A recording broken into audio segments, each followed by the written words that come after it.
Hello and welcome to People, Politics and Planet. I'm your host, Joanne Roberts, also interim leader of the Green Party of Canada. Now, there has been a lot of discussion recently about the politics of gender and sexual expression, both within the Green Party of Canada and, of course, society at large. Our guest today, Nicola Spurling, has been a strong voice in this discussion. Nicola is transgender and uses the she, her pronouns. She's also an entrepreneur, a representative and advocate for the LGBTQ2+, and she's a public speaker and has been a Green Party candidate. Most recently, she's had a very public fight with the author of the Harry Potter books, J.K. Rowling. And I'm really pleased to have Nicola with us on the podcast today. Hi, Nicola. Hello, and thank you for having me. Well, it's great to speak to you in person. I've had a chance to listen to some of your opinions because you've been active on YouTube and on Twitter. I'd like to start with the J.K. Rowling, but I hope then we'll move into the whole role of having, sexual expression and gender come into the political realm, because I think this is, we're moving into new territory here, and you're one of the people who can really address this. Let's start with J.K. Rowling, though. How did this online Twitter fight begin with the famous author? Well, it actually began quite a while before all of these issues surfaced around J.K. Rowling, and I think that's part of why it was such a touchy subject at the time. I had heard that she was releasing a new book, and I also had knew that she had released a lot of, or that she had been known to be transphobic, and hadn't been quite as clear as she has been now in her transphobia. So I put out a tweet saying that she couldn't be trusted around children, and the reason I gave for that was transphobia. The problem was that I didn't include those two statements in the exact same tweet, and so she latched on to the one where I said she couldn't be trusted around children, and I guess viewed that as me calling her a pedophile, even though there are plenty of other reasons why someone might be a danger around children. And for that reason, she threatened me with lawyers if I didn't take down the tweet. I ended up leaving the tweet up for almost the entire day because I was consulting my lawyers to determine if I should remove the tweet or not. I didn't want to. And my lawyer said, well, the issue is that even though she has almost no chance of ever winning a lawsuit, just the fact that she has a ton of money would mean that she would be potentially quite successful in making my life very difficult and expensive for a couple years.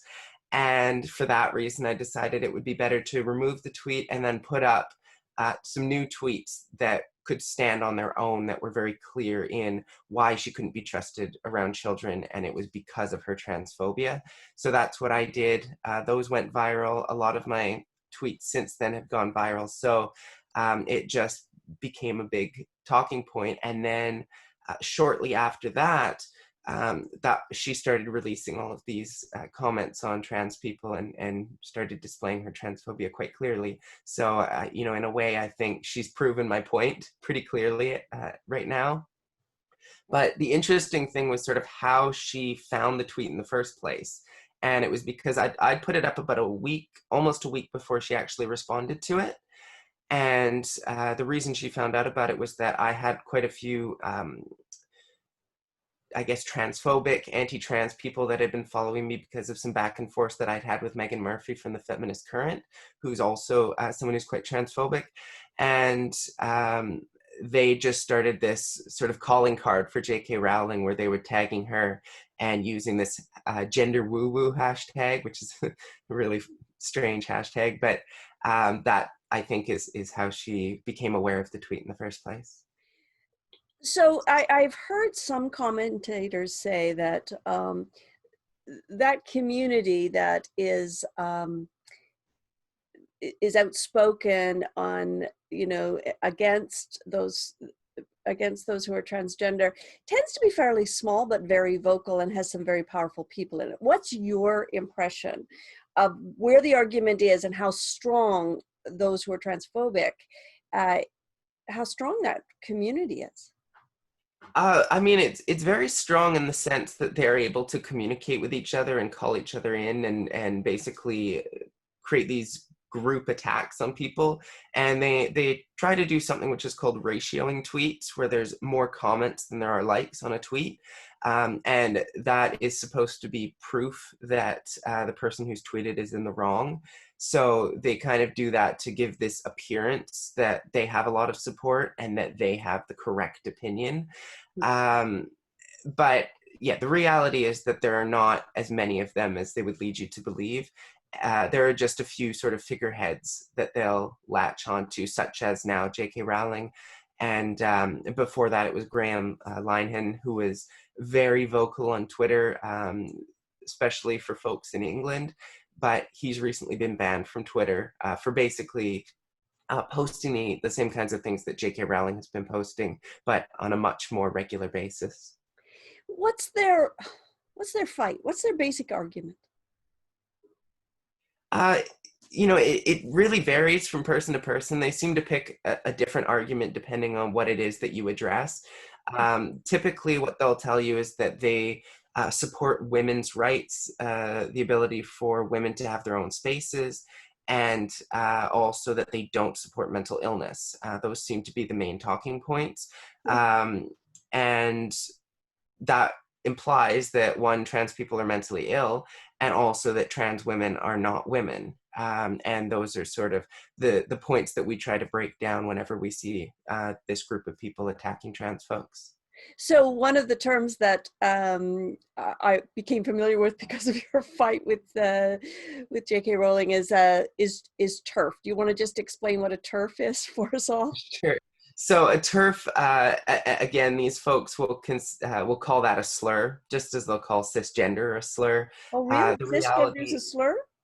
and well, it's not. No, but they consider that. Okay. They consider Yeah. it a slur. They're saying "don't cis me" or Oh, I see. Okay. something along those lines. The reality is that both of those are descriptors.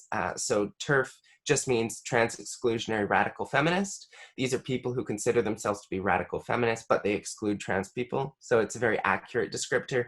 Yeah. The one thing that I've changed when it comes to talking about these folks is that I now call them TERs, because I don't believe that anyone who excludes certain women from their brand of feminism is an actual feminist. So I just figured I would remove the feminist aspect from that. And then when it comes to the word cisgender, it just means that you're not trans. So again, it comes back to, well, if you don't want me to call you cisgender, am I calling you trans? Because there's really only the two options there. Let's go back to when you yourself were in the political realm. You're a pundit these days, so you get to comment on a lot of these things, which is great. Thank you very much for taking on that role. But when you were running for the BC Greens in 2017, if I can put it this way, you were accidentally outed. Yes. So you hadn't stated that you were trans at the time. You were simply running as Nicola Spurling. And I think without pointing fingers, everybody accidentally put it in a story that was being done about trans, and everyone's apologized. How hard was it, though, for you to be on that political stage and not having control, as you would say, control of that narrative? Sure. I mean, I think what I tried to do was take control of that narrative, and I think I did a relatively good job of doing that.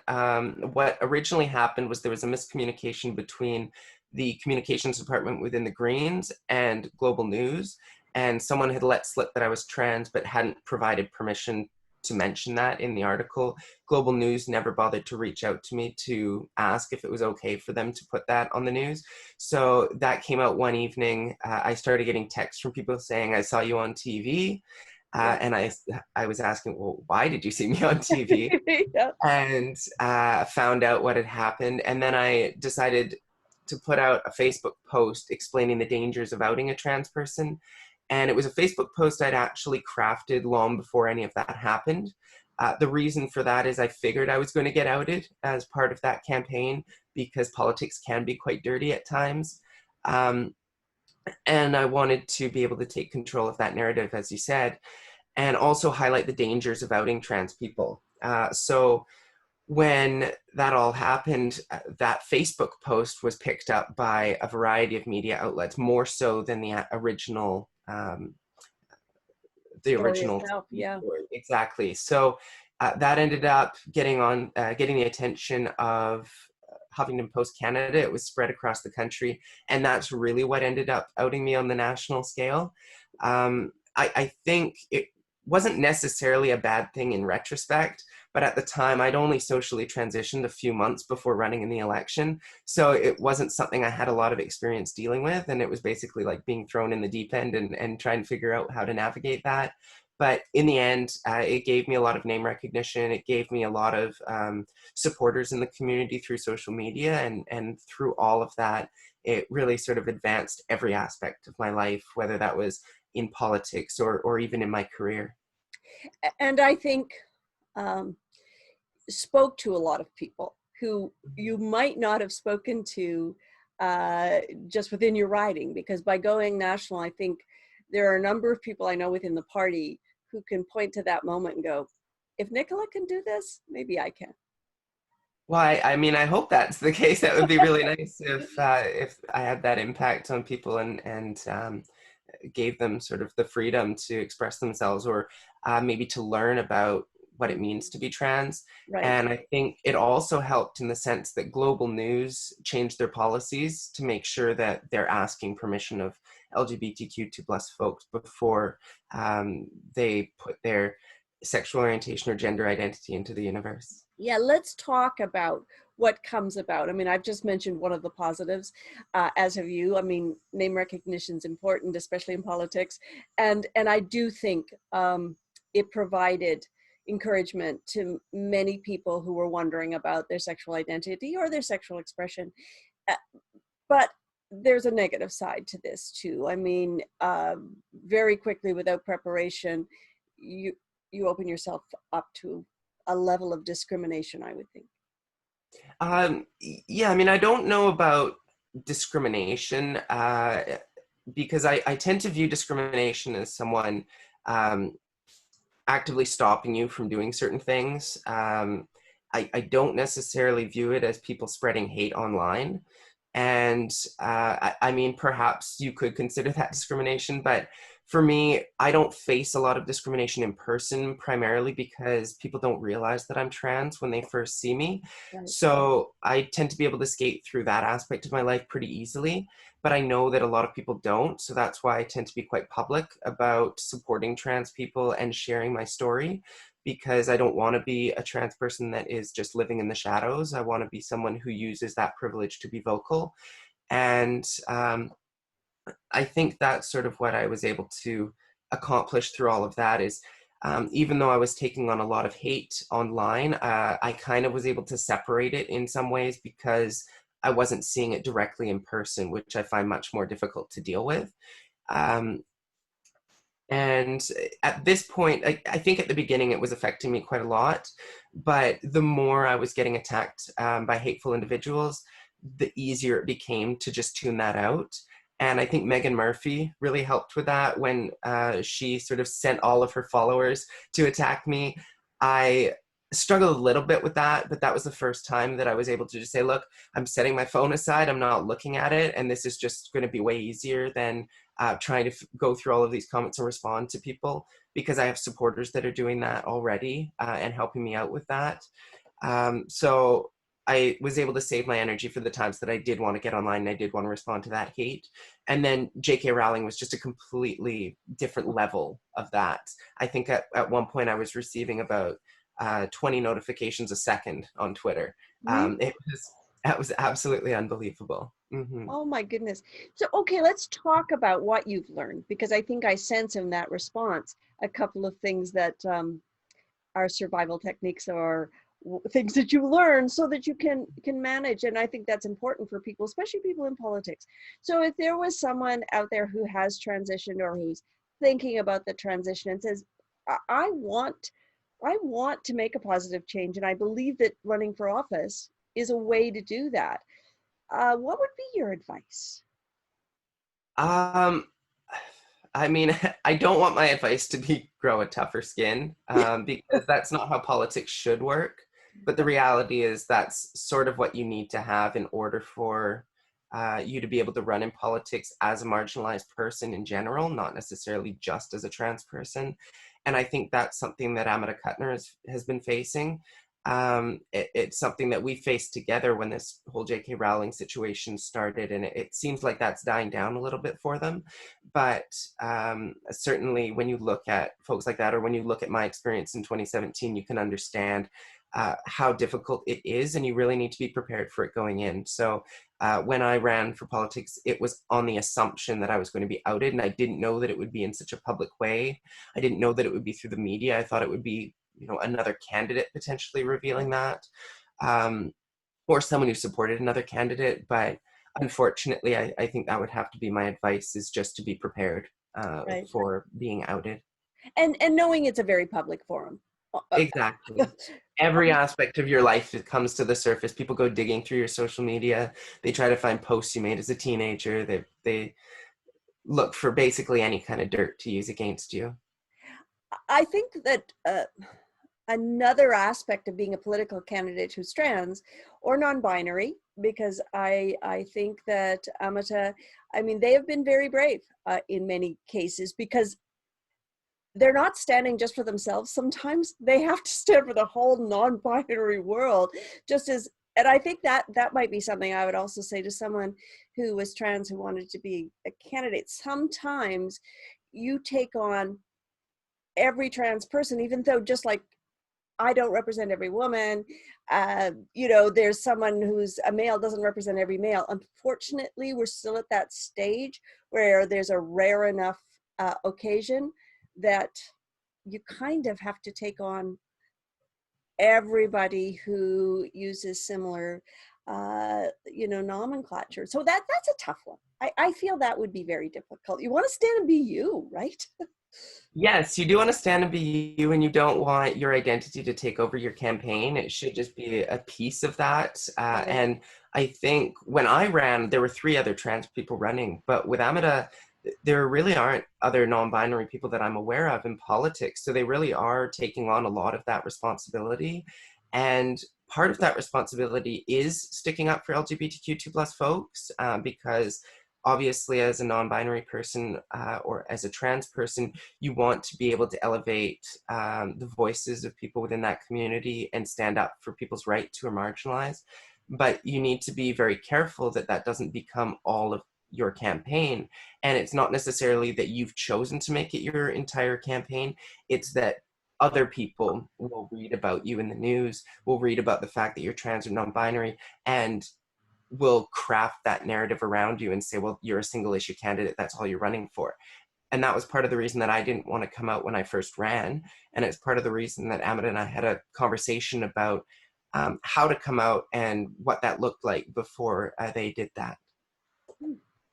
I think it is interesting. I think it adds to the dynamic of our leadership contest that we have 2 other contestants that are LGBTQ plus.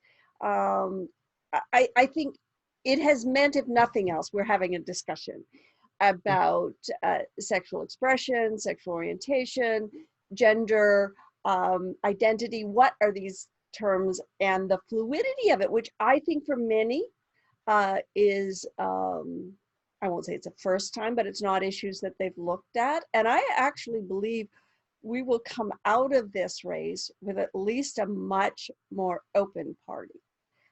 You've been inside, so what do you think about that? Is that just my view? I mean, I hope that's what happens. I've known queer folks within the party who said that they've struggled with certain individuals, and I hope that the party as a whole is very accepting. I know that Elizabeth May has been one of my biggest supporters through all of this, and I think we're seeing a lot of change. We're seeing a lot of education happening. I think there were a lot of people in the party, and there are people within the leadership race that really understand those queer issues. But I think there are also other people in every party really that struggle. And I think it's important that they're receiving this education now, just as being a part of the party. And then back to your comment about what those, what that terminology means. and sort of how it's viewed on a spectrum, I would really recommend to anyone to look at the Gender Unicorn, which sort of talks about the ways in which gender and sexual orientation are a spectrum. So to begin with, you're assigned a sex at birth, and you are assigned either male or female, but that excludes intersex folks because they get assigned a gender even though we have no idea what their gender would be. And unfortunately, in some cases, they receive what would be called corrective surgery, and it may not be the correct surgery for them. So this is a huge issue. And then later on in life, you develop a sense of gender identity, and that would be where you fall on the spectrum of gender. And in some cases, it looks like sort of a bar where you would have a man on one side, a woman on the other, and then people in between, which isn't necessarily a spectrum as much as it is a scale. But generally, we view gender and sexual orientation as a scale. So same thing with sexual orientation, where you might have gay on one end, lesbian on the other end, and in between, you would have all of these other sexual orientations, pansexual, bisexual, basically anything that you can imagine in terms of how people are going to label themselves and how they're going to reflect their sexual orientation. Maybe they're mostly attracted to women or mostly attracted to men, but they'll sometimes, date the opposite sex, or, sometimes you also have to remember that there's a difference between physical attraction and emotional attraction. And you could be potentially emotionally attracted to men and physically attracted to women, or vice versa, or maybe it's non-binary folks. So there are plenty of different ways that your gender identity and sexual orientation can express themselves. And I guess in having gone through some of this training now and getting to have discussions like this one, I guess I come away with don't make assumptions. Mm-hmm. To start with, how does this person want, I think this discussion around pronouns has proven to be a good entry point to talk to people about how do you see yourself and how do you want me to see you? Right, exactly. We can't judge people based on their appearance. And I think really good practice would be, if you're in a group setting, to ask for people's pronouns, everyone's pronouns, whether you know them or not, because I think it makes people who have pronouns that might be, they, them, theirs, that aren't obvious, or that are not as commonly used. And also for folks who maybe are gender nonconforming but have a binary gender identity, everyone then feels comfortable expressing their pronouns in that situation, because it's not just them being asked, it's everyone that's being asked. And alternatively, if you're in a group setting and you're not able to have that conversation, making sure that you're not simply asking one person in front of a whole bunch of other people. And I've had that issue at a strata meeting in my building, where everyone in my building is sitting around and the president targeted me and asked me what my pronouns were. And my thought was just, we didn't need to have this conversation in front of everyone. It could have just been a one-on-one where you pull me aside and say, well, how would you like me to refer to you? Right. And I think that's the appropriate way to handle that situation. And people do have first names. I have found, when in doubt, I had a volunteer on my campaign in Victoria whose name was Ocean, and I was uncertain as to the pronoun that Ocean used. I don't think I used anyone's first name more than Ocean's until I was able, as you say, to have that conversation privately with Ocean to find out which pronouns that Ocean would use. And it taught me something, because I didn't know. I was and then afterwards, Ocean had a great conversation with me about, okay, here's what you could have done, and thank you for waiting. But I think sometimes there's a fear factor. What advice would you give to people who are uncertain, who haven't had the experience, and make a mistake, use the wrong pronoun, something like that? So I would say, don't make a big deal about it, and make sure that you're trying to correct that for the future. So I've been misgendered plenty of times. And the worst is when people just go on and on about how sorry they are and they didn't mean to offend me. Just say a quick sorry, move on, and try not to do it again. Yeah. That's usually the best approach. Also, if you don't know someone's pronoun or don't know someone's name, because as you say, using someone's name is a great replacement if you don't know that their pronouns, and then figure out their pronouns at a later time when that's a safe conversation to have. But also using they, them, their pronouns, they're pronouns that a lot of non-binary folks use, but at the same time, because they're gender neutral, they don't tend to offend folks as much as completely misgendering them by, for instance, calling a woman a man or calling a man a woman. Yeah. That's good advice as well. Let's talk about why this is such an important conversation right now, and why we should encourage those from across the spectrum to be in the political arena. Because I know that political arenas, they're scary places for the best at the best of times, but it does strike me this is an important time and to be in that arena. So what's your response to that about why this is a good conversation to be having? Well, I think there's a lack of representation within certain parties, and I think the Green Party falls into that category, where we really need to do a lot more outreach, and it might be more difficult for the smaller parties to find the capacity to do that outreach, but I think it's really important because when you look at marginalized people, even when you look at women as a whole, people are finding it difficult to get into politics, or they've been told throughout their life that they're not good enough, that that's a white cis heterosexual man's job. And I think we need to break down that idea that it's only those particular folks that can run in politics. And it's not going to be an overnight change because we still have so many of those folks in politics. But I think we need to do a much better job of asking folks multiple times if they'll run, making sure that we explain exactly why it's important that they run, and also that we're getting into marginalized communities and having conversations that bring people into the party where they could grow into that position, whether that's as a volunteer or something along those lines, because I feel like we need to be able to break down those barriers in order to do a good job of really addressing that diversity. And I think the other thing that we really need to be careful of is not creating a strict quota system. And maybe it's a good idea to have a soft quota system, but when you look at parties like the NDP that have a very strict quota system, we need X amount of this type of person and X amount of that type of person, you create all sorts of issues like we had in BC during the last election, where a bisexual candidate who hadn't come out as bisexual was forced to come out by their party to prove that they were meeting a quota, to prove that the party had been correct in nominating them in a certain riding. And I think that's extremely problematic. Again, coming back to being outed in the media, it's not appropriate to ask someone to out themselves or to force someone out of the closet, because that can be a very dangerous experience.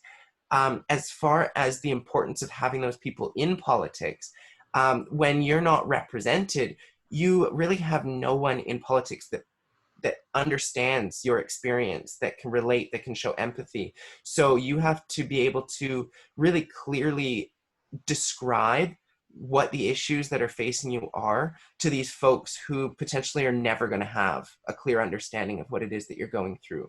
I don't think there's any cis person that can understand what it's like to be trans.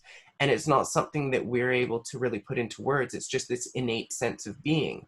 So it's not as simple as I played with Barbies growing up, therefore I'm a woman. And that's what, some Yeah. people would have you believe, is that, we're quote unquote transing people who are just not fitting gender stereotypes. But the reality is I don't fit the gender stereotypes of a woman.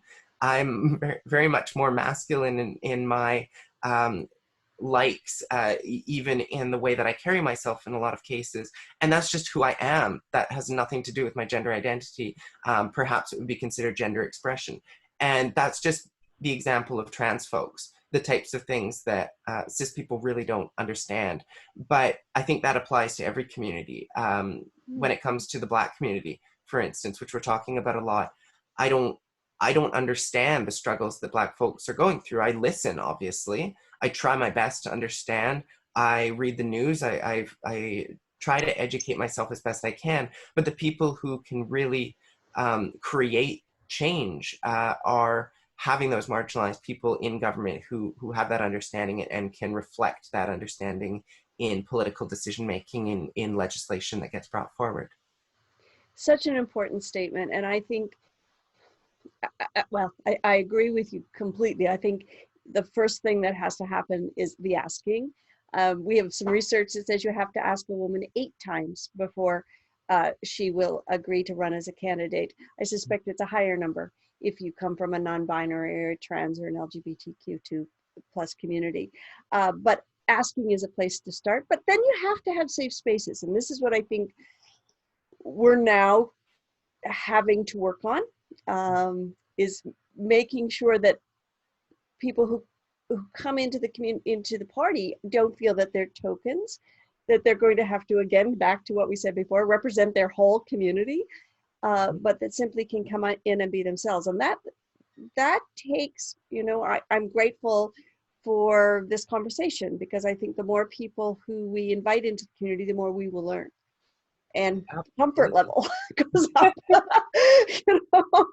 oh wow, this is okay, Yeah. Right, and that is a big piece of bringing marginalized folks in, is it doesn't stop with those conversations that you're having in those communities. It has to be a culture of acceptance within the party itself, and that's something that I really appreciate that you're trying to build there. Yeah. And like you said, it does require a lot of asking, because I can attest to that. I was asked by Andrew Weaver 7 or 8 times to run in the provincial election, and it was these constant reminders that we appreciate the work that you're doing and we want to have your voice in politics. And no, you don't have to be out to provide that voice. You don't have to be tokenized for that to happen.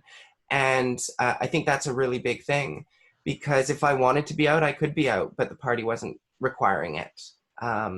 And they were trying to create that culture of safety. And it's something that, because I'm more involved in the provincial party than the federal party, that's something that we're really working on there. For a while, I was part of the diversity and equity committee, and unfortunately, I just don't have the time to commit to everything. But the folks who are on that committee are doing a fantastic job of reaching out to communities and trying to build that diversity. And I think we've really managed to build that diversity within the LGBTQ2 plus community, but within racialized communities, I think that's something that we really still need to focus on. And I think particularly as we move into election period, there becomes a time when if you don't start planning early enough, you scramble to find candidates at the last minute, and you start to take anyone that will run for you that isn't problematic. Yeah. And I don't think that's the right way to do it. I think you want to have contested nominations. I think you want to have a wide variety of diverse people that are entering the party and running as candidates, and not just in ridings where we have no chance of winning, because that's often what happens is, I think, especially when you look at the more conservative parties, they tend to put those people into ridings they can't win. So when you look at the candidates that they're putting forward, they tend to be a lot more diverse than the people who actually get elected. And that's something that I feel is really important. I personally ran in a riding I was never going to get elected in, but that was because that's where I lived and that's what I chose to do. But that's not, I think, what the party needs to do in terms of perhaps pushing people into ridings they don't live in, just to fill a diversity quota, but not actually have that person win. Yeah. Nicola, your voice is so important to us. I really appreciate you reaching out in this way so that we can share this, and I'm not the only one hearing this conversation. Thank you so much for making time. I know that you've got a very busy schedule. Thanks for this. Well, thank you again for having me. I appreciate having this discussion. Yes, and it's ongoing. It won't be the last time. Thanks so much for this again. Our guest today is Nicola Spurling. She's been a strong voice in the discussion around the LGBTQ2 plus community, in particular in coming out as a trans person who is willing to run for politics. She is an entrepreneur based in BC. Her pronouns are she, her. I'm Joanne Roberts. Thanks for listening to People, Politics and Planet. It is produced by the Green Party of Canada with technical assistance from JP Davidson from Pop Up Podcasting.